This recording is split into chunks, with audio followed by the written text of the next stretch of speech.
year. Even this Ukraine war, everything, they are reporting to me every single day. I wake up, I say, they say, dear Peter, this. I say, I left from soccer. I don't know anything about what they do. They don't write me, they don't do anything. But you cannot leave us for the university without that number. And there's no year they don't get from everyone and each of us at least 500 to 1,000 pounds.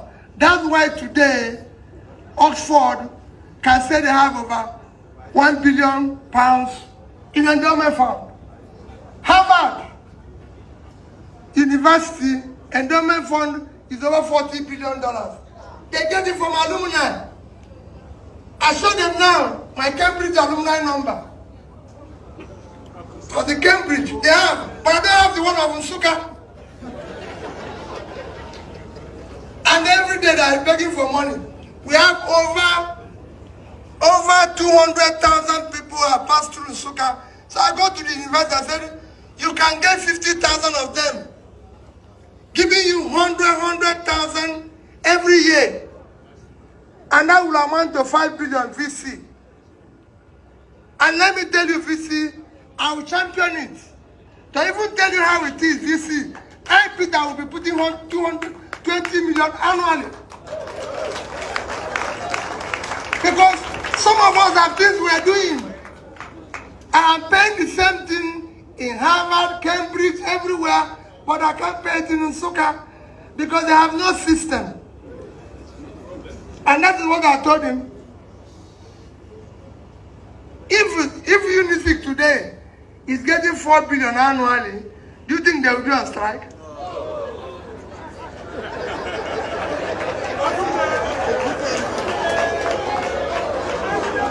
So it is for us. It's for us to tweak. The reason why I said this to you is that all of you can contribute. All of you can make this work. VC, let me say publicly what I told you privately. I'm going to work with your alumni to set up this office, provide the computers and make it work.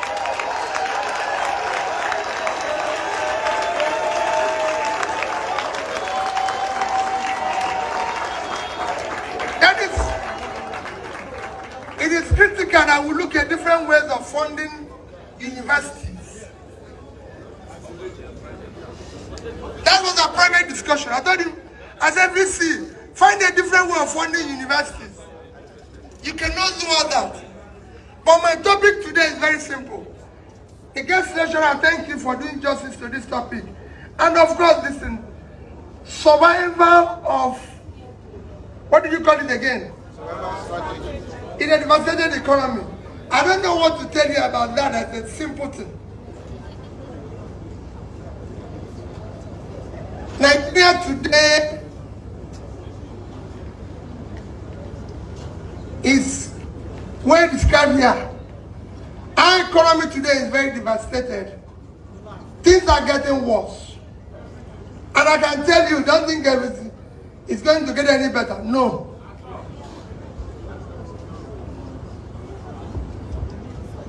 And what do you do with it?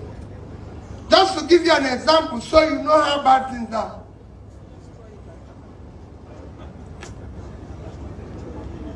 I don't need to tell you that we have the highest number of people living in poverty, because we hear that every day. But what is worse in it is that we have more people living in poverty as of 2019 than the two most populated countries put together. India and China population combined is 2.8 billion. We are 200 million, and we have more people living in poverty than these two countries combined.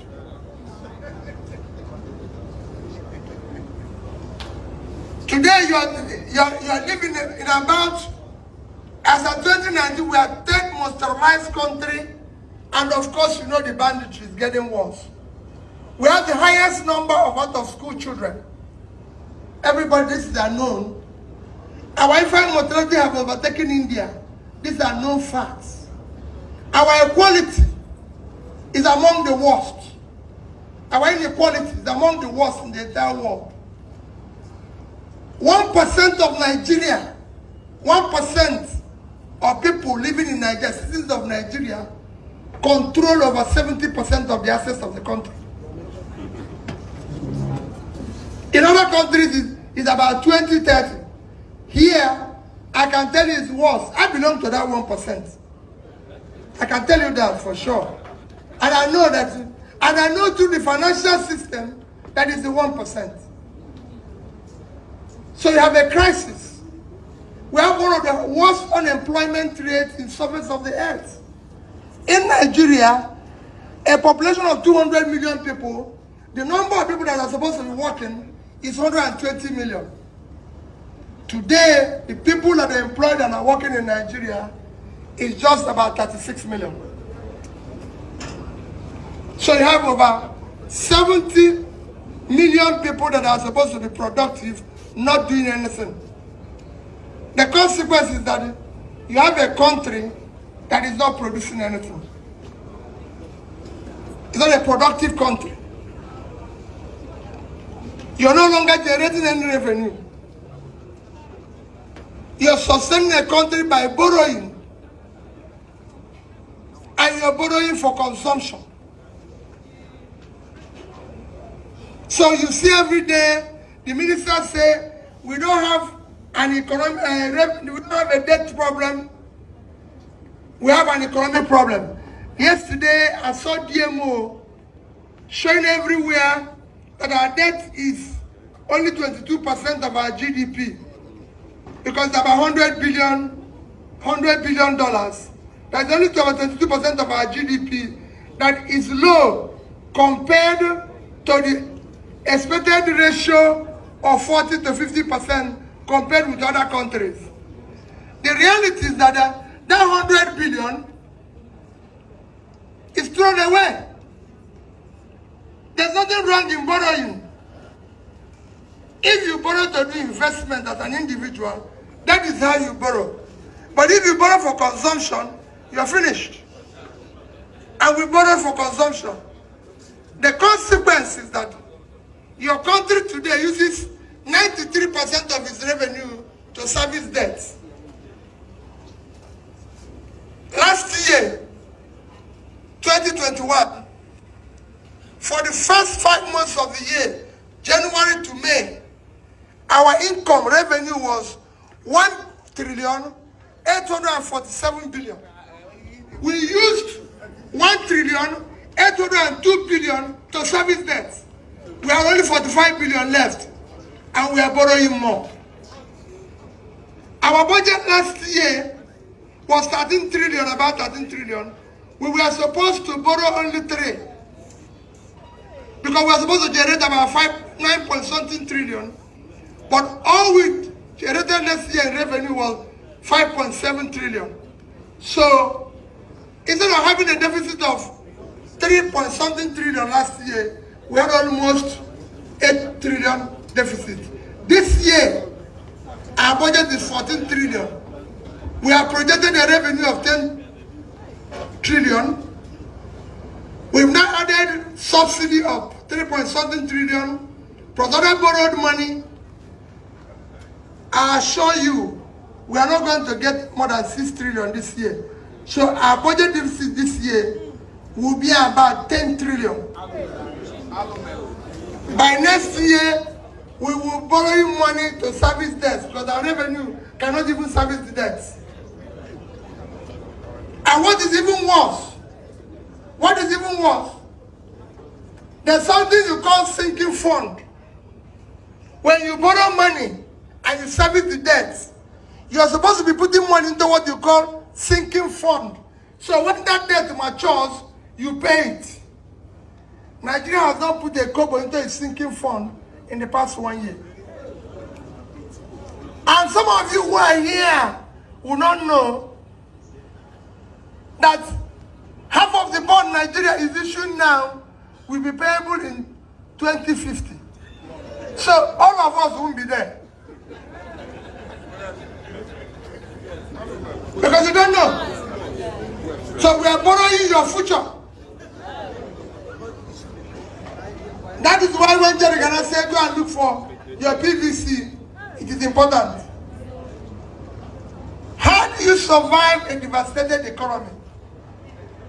The first thing you do is that you shut down your cost. The cost of governance in Nigeria is unacceptable. The cost of governance in Nigeria said is unacceptable. The cost of keeping a councillor, a local government chairman, a house member, governor, this, you don't have it anywhere in the world. As an individual, as a nation, you start by cutting your cost. People say to us, how did we save money in Anambra State? How did we do this in Anambra State? When I became governor here, I didn't have the privilege of anybody handing over to me. You might not know. I didn't have a privilege. When I became governor here, the government house was burnt. Everybody knew under my predecessor.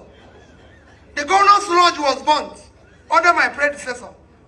So there was no lodge, there was no government house, there was no nothing. I was sitting on as a chairman of Fidelity Bank when I was announced governor. And I arrived here, and they sworn me in as governor, and there was no place. And I had the phone number of my predecessor, Dr. Chris Ngige, and I called him, I said, so, where is the paper? Where is the office? Where is this? He said to me, Peter, you are the governor. You are the office, you everything.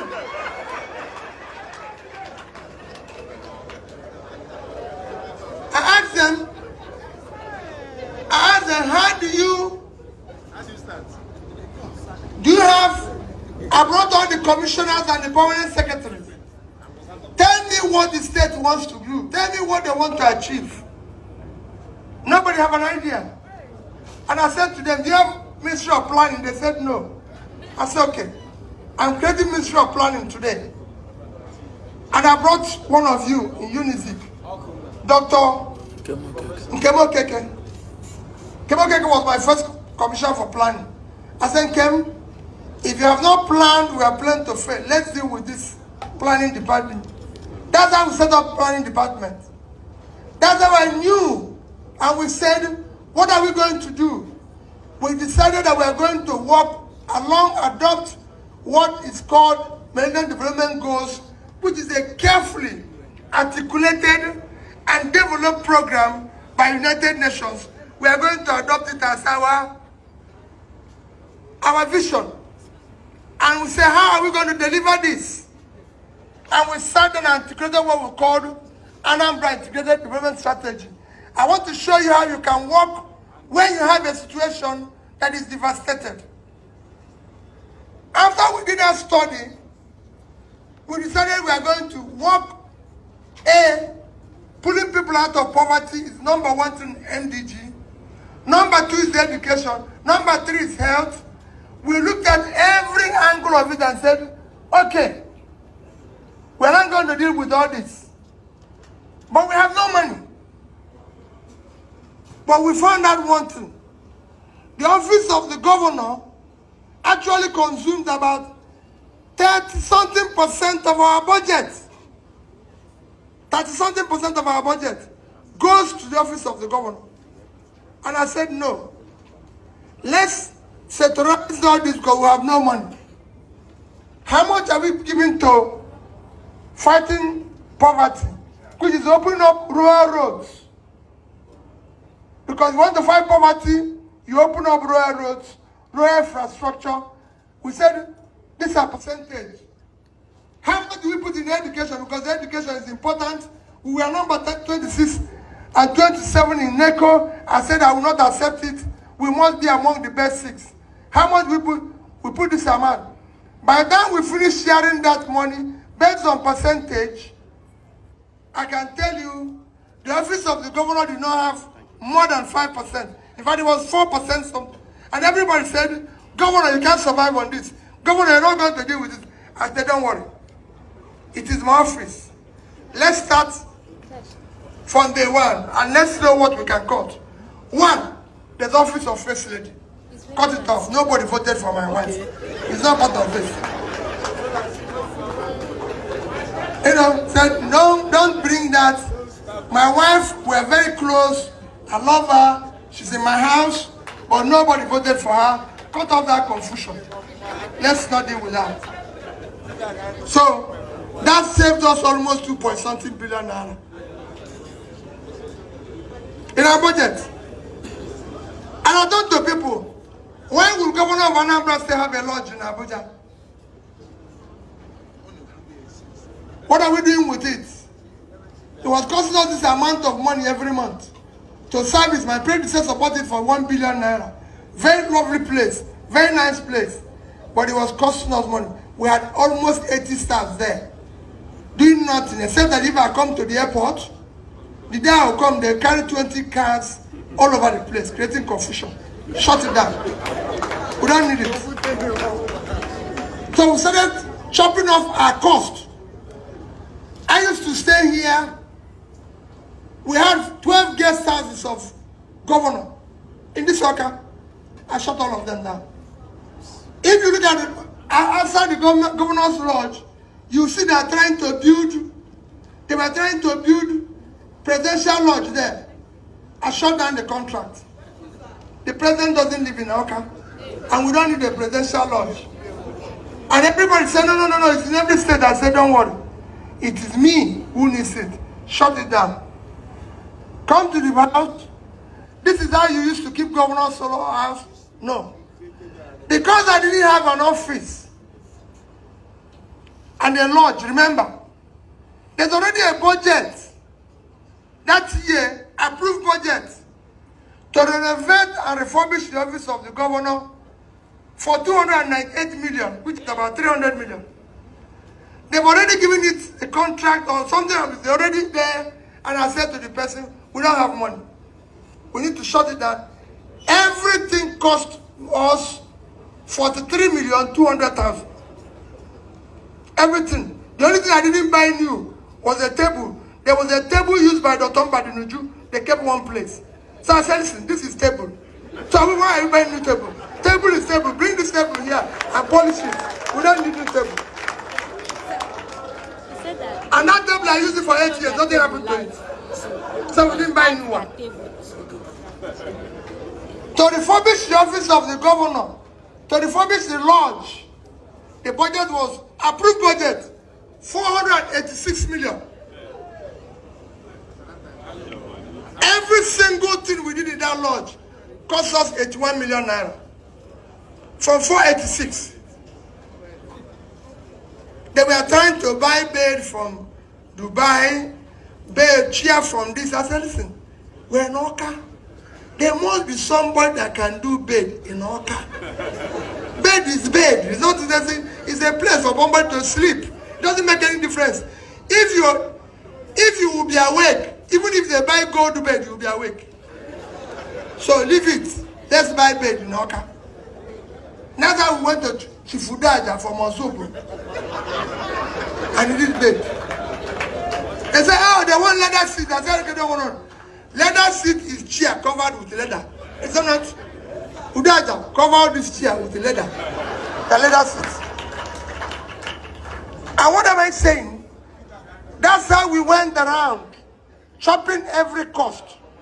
Because we didn't have money. We said we are going to save money. People say it's impossible. We cannot save money. We cannot do this. Everywhere you go, people, oh, this. I didn't have one secretariat. As you know, there was no secretariat when I came here. You have ministry of this in Abagana. Ministry of this, I said, we're going to build a secretariat. They said, no, where will you find the money to do it? I said, we are going to do it with money we are going to save from all these expenses of governor this, governor going to conference, governor traveling. You know, you're going to Abuja. You have 30 people who are not invited for the meeting accompanying you. What are they going to Abuja to do? All these people, listen, everybody's going because of allowance. And I tell people, I went to Onovo. IG of police. I said, oh, no, if I come to Abuja, give me 2 police people. Police is the police. I don't need to carry police from Oka. Give me 2. One told the DGSS. Oh, no, say, what type of thing is this? I said, listen. It's only me that is invited to a meeting in Abuja. These people, in the 3 trips I went with them, over 30 of them, it was costing us over 10 million in each trip. You buy their ticket, they claim allowance and everything. We go into a hotel, and you know, because they're not going to the meeting, when people are idle, they eat more. So they're in hotel eating. So I said, everybody remain in Oka. Don't go with me. So you can chop off the cost. We used to have a fuel dump. We used to have a fuel dump here. I stopped the fuel dump. I said, they won't have any fuel. It will cost us 30-something million naira every month for the fuel dump. Until one day, I stopped my motor in the middle of the road and said, I want to know how many of these 22 cars that is carrying somebody. Only 5. That day, my convoy became 5 vehicles. No more. And you buy fuel when I'm there. It cost us less than 2 million a month. So what am I trying to say? You chop, the first thing you do when things are bad is that you shut down the cost. Our schools, our secondary school had generators. Every secondary school in Anambra State had generators. Do you know how we bought that generator? Somebody gave me a bill to put street lights from this my office in Oka here to my lodge. And how I'm going pouring the street light. And he get the 500 and something million naira. And I asked the Commissioner for Education, how many secondary schools do we have in Anambra State? It was about 500. I called the man who said generator, say, if I buy from you 540 kVA generators, which is just for the school to have light and fan, how much will it cost? You get about the same amount, 550 million. I say, pay this man to buy generator and keep to all the secondary schools, leave the street lights.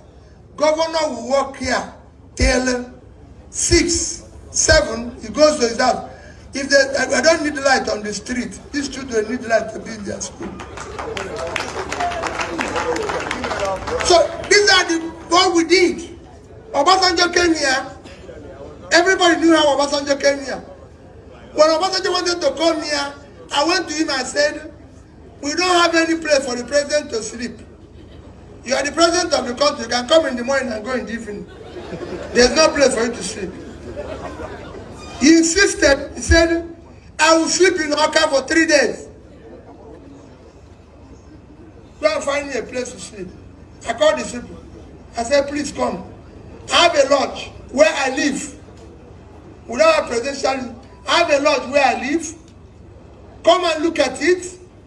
If it's good, I'll give you the key for 1 month. And they came. And they said, it's okay. Of course, the only person who have property in my house is my wife. I'm not trying to do this, you know. It's difficult, you know. It's even pain for me when I see her trying to go out. Because she will be running around, where's my red trouser, where's my red pig, where's my red shoe, this is. So I said, Madam, Obasanjo is coming to spend time there. So me, I don't take I'm going to the hotel. It cost us less than 200,000 in hotel for the 3 days that he was here. And we were building a lodge for 600 and something million naira. That lodge will have cost us 2 billion. By the time we finished. When Jonathan came, it was the same thing.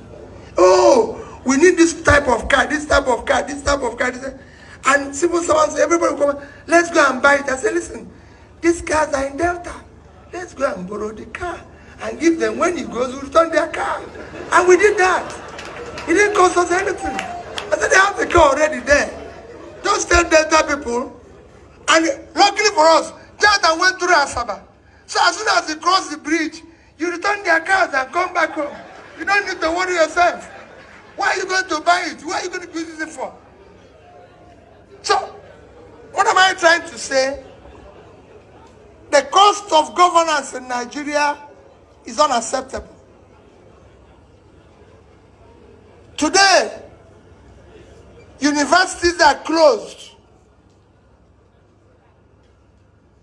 Universities are closed because of the demand of the lecturers. But I can tell you, the government finds more time to negotiate with pandits more than the time they spend in with lecturers. This is the only country in the world where a thug earns more money than a professor. Tell me why the professor will be doing research. Is it not better to become a thug since and help yourself? By now, most of them would have been senior thugs. This is a country where I'll just conclude now. I don't know what is happening in the devastated economy. This is a country where you see a house member, a local government chairman, a legislator dashing car, and they say he's doing well, and the lecturer is not paid. It doesn't happen anywhere in the world. I don't use America as an example, but I want to use it this night as an example. The biggest American state is California. California is a country. California GDP is $3.2 trillion. So California is 8 times Nigerian GDP. Our GDP is 400. So it times 8. The governor of California, his salary is $225,000. The salary of Stanford professors are $300,000. In this country, professors will be begging the governor for food. It doesn't happen anywhere in the world.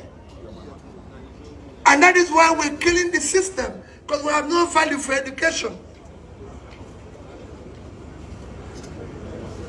We borrow money, so there's so many things you can do. How do you survive a devastated economy? Today we say we are fighting corruption. We're not fighting corruption. If you have a leader with integrity, you reduce stealing by 70%. You have to approve the money they will steal. I was governor of Anambra State for 8 years. Let anybody come and show me the one that is stolen. The day I left office here, I wasn't owing any pension, any contractor. Igwe can tell you, Igwe is my contractor. Ask him. I used to beg contractors, bring your fee, let me pay you. I used to see contractors say, I bring your certificate, let me pay you. I bought vehicles from Innocent, 5 billion. I paid him 1 year before he gave me even one car. 1 year. Innocent is there, he will tell you. That's why he said, this is part of Peter Obi's legacy. And in that period, we were able to save in 3 banks. And I want to show it, and I'll come to banks. Access Bank.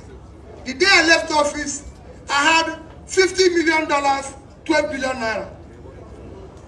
I had in Diamond Bank, $50 million, 12 billion naira.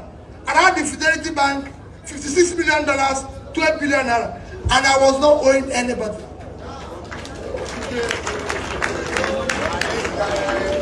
We invested, we bought shares. We bought shares in different companies. Budweiser, the company you see today, that bought International Breweries, the highest shareholder is Anambra State. I bought the shares for $25 million. That's why you go for the chairman. I can go on and on. NIPP, we bought shares of $59 million. And this for your state money. So nobody can tell you, because we shut down everything. I was just telling your lecturer, I said, I used to go to Abuja. The president would tell me, nobody's happy with you. Nobody's happy with you, Peter. All these big men came here, they're not happy. And I said, Mr. President, I never promised anybody happiness. I promised a free school, and we are #1 in education. But everybody knew, for 26 to #1. So I used to tell them, we are #1 in education.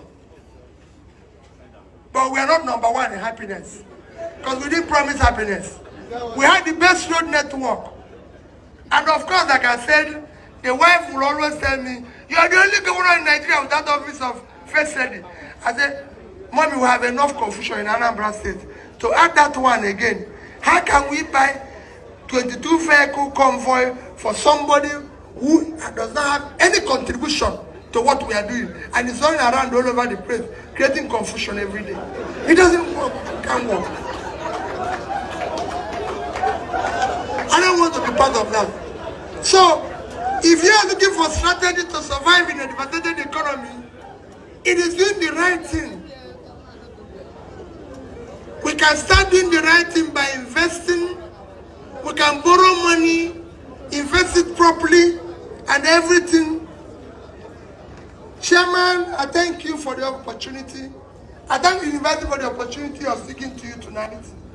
But to show you one where borrowing is critical, I always use this as an example. I don't want to bring in China this night. I'm going to use similar countries. As I conclude, Bangladesh. I was in Bangladesh in 2010. I spent 2008, 2010. I spent 2 weeks. In 2010, Bangladesh GDP was $115 billion. Their per capita is $780, and they're owing $45 billion. So their debt was 36% of their GDP.